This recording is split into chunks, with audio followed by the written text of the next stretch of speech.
গণনা পর্ব মিটতেই অশান্ত হয়ে উঠল ডমজুর ব্লকের একাধিক এলাকা।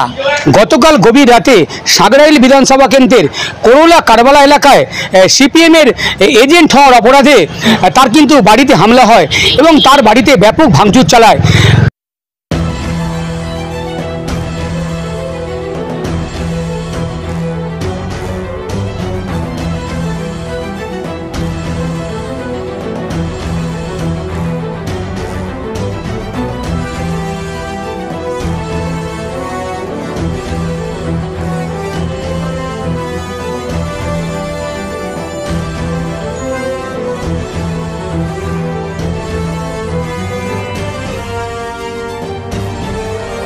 একদম আমাদের গেটের তালা ভেঙে ভিতরে ঢুকে একদম আমাদের জানে মারবার শুধু চেষ্টা করে গেছে। সব লুটপাট ভাঙচুর সব বসো করে দিয়ে গেছে।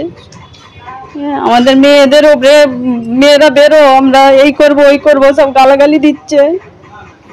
কতজন ঢুকেছিল আপনাদের? অনেকজন, 150। কেন করছে? কেন? আমরা সিপিএম পার্টিকে ভোট দিয়েছিলাম। আমার স্বামী এজেন্টে বসেছিল। এখন আতঙ্কিত তো? আতঙ্কিত মানে আমাদের ছোট ছোট বাচ্চা আছে, সারা রাত ঘুম নেই, খাওয়া নেই, কিচ্ছু নেই। কি চাইছেন? আমরা শান্তি চাই, আমরা প্রাণে বাঁচতে চাই, শান্তি চাই। প্রশাসনের তরফ থেকে কি আপনাদের সহযোগিতা? প্রশাসন পুলিশ যথেষ্ট হেল্প করছে। পুলিশ সামলাতে পারছে না, পুলিশকে গাল দিচ্ছে, মারছে ধরে। কেন্দ্র বাহিনী এসে লাঠিচার্জ করতে একটা কেন্দ্র বাহিনীর হাত ভেঙে গেছে, এমন ইট মেরেছে। তারপরে লাঠিচার্জ করতে তবে ওরা ফের ওই দিকে ছুটে গেছে। সিপিএম কর্মী আব্দুর রহমানের অভিযোগ, তার ছেলে হাওড়া লোকসভা কেন্দ্রের সিপিএম প্রার্থী সব্যসাচী চট্টোপাধ্যায়ের গত 20 তারিখে এজেন্ট হওয়ার অপরাধে তার বাড়িতে কিন্তু গতকাল তৃণমূলের মিছিল থেকে হামলা করা হয় এবং তাদের প্রাণনাশের পর্যন্ত হুমকি দেওয়া হয়।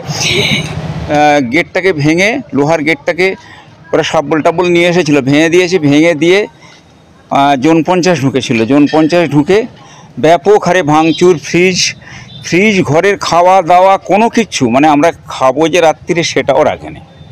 এটা কারা? এটা তৃণমূলেরই একটা দুষ্কৃতিকারী। বিজয় মিছিল বলছে, কিন্তু আসলে তাদের উদ্দেশ্য ছিল আমার ঘর ভাঙা। কারণ এর আগে থাকতে এই হুমকিটা আমার কাছে বারবার আসছিল যে তুমি সিপিএম করেছো, তোমরা সিপিএম করেছো, তোমাদের ঘরদোর আমরা ভাঙবই এবং তোমাদের খুন করবই, এখানে বসবাস করতে দেবো না। মারধর করেছে আপনাদের? না, মারধর করেনি, মারধর করতে পারেনি, কারণ আমরা ওপরতলায় উঠে গিয়ে কোনো রকম গ্রিলটা মেরে দিই।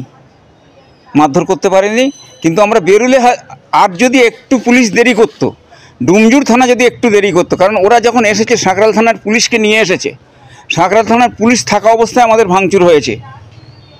কিন্তু ঘটনায় একেবারে গোটা এলাকায় অশান্ত হয়ে ওঠে। তারপরেই ছুটে আছে ডমজুর থানার পুলিশ এবং ইতিমধ্যেই কিন্তু কেন্দ্রীয় বাহিনী রুট মার্চ করছে এলাকায়, এবং এলাকায় কিভাবে শান্তি ফেরানো যায় সেই চেষ্টা করছে ডমজুর থানা।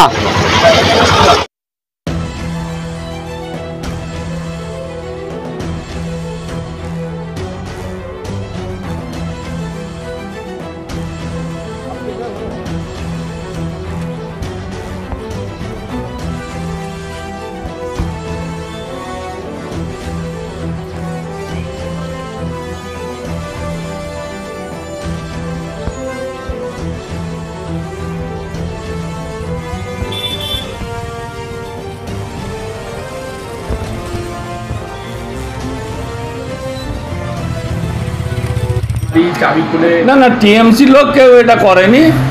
ও কোনো কারোর ব্যক্তিগত ক্ষোভ ছিল, সে করেছে। কিন্তু আমাদের টিএমসি লোকের ওরা নিয়ে ভোটের আগে আমরা কোনো জায়গায় ঝামেলা হয়েছে, আমরা কাউকে কিছু বলি না। টিএমসি ওরকম করবো না। টিএমসি দিদির নির্দেশ আছে, অশান্তি করে কোনো কাজ হবে না। না সিপিএম করে, তাহলে আর তো করোনার টোটাল 1 নম্বরে দেখুন না, করোনার টোটাল 1 নম্বরে সব জায়গাতে সিপিএম আছে। কোথায় হামলা হলো নি? ওখানটাই হামলা হলো, কারণ 17টা বুথ আমাদের। তো ওখানে কেউ যদি ব্যক্তিগত ক্ষোভ নিয়ে করে, সেখানে তো আমাদের কিছু বলার নেই। আর আমি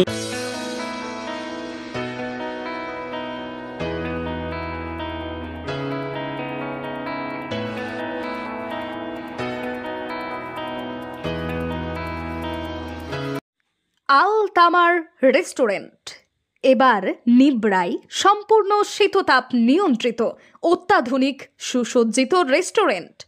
এখানে থাকছে অ্যারাবিয়ান মান্ডিতে বসে লাঞ্চ এবং ডিনারের সুযোগ। বিভিন্ন ধরনের খাবারের পসরা নিয়ে হাজির আল তামার রেস্টুরেন্ট। যে কোনো অনুষ্ঠানের জন্য বুক করতে পারেন, থাকছে কনফারেন্সের সুবিধা। আমাদের ঠিকানা নিবড়া হারুন মার্কেট, ডোমজুর। যোগাযোগ করুন 9123608838। আরাবিয়ান মান্ডির স্বাদ গ্রহণ করতে হলে আপনাকে আসতেই হবে আমাদের রেস্টুরেন্টে। তাহলে আর দেরি কেন? আজই আসুন আল তামার রেস্টুরেন্টে।